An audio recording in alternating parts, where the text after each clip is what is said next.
Ito yung mga advice ko sa mga 20s pa lang. Bata ka pa. Huwag kang magmadaling ma-figure out yung buhay. Huwag mong isiping alam mo na lahat. Huwag kang matakot na matuto pa. Huwag kang mahiyang magkamali. Huwag kang magmataas na hindi mo kailangan ng tulong ng kahit na sino. Huwag kang madala sa bawat pagkakamali. Bata ka pa rin. Huwag kang ma-pressure na mag-asawa at mag-anak.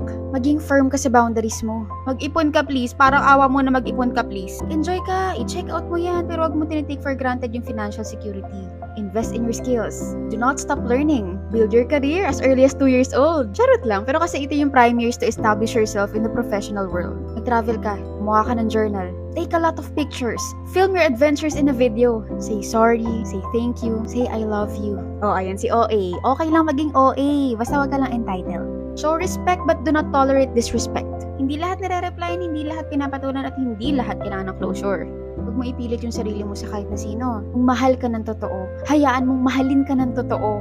Huwag kang maging manloloko ka. Magsasuffer ka niyan sa 30s mo, walang magtitiwala sa'yo. Ito pa, huwag kang mag-iiwan ng nakakahiyang digital footprint na hindi mo kayang tawanan 10 years from now. Mag-exercise ka. Tumulong ka pero huwag ka magpapaabuso. Ingat ka sa scam. If it's too good to be true, it's probably not true. Subukan mo yung solo living, mag-move out ka sa bahay ng parents mo. Invest. Invest ka sa MP2 Pag-ibig Savings. Wah, kumuha ka ng health insurance. Manood ka ng concert. Tayo, mag-sunscreen ka kahit lalaki ka. Take family vacations while your parents are still young. Be your most authentic self. And believe that it's never too late to check the list kahit pa 30s, 40s, 50s ka pa. Okay?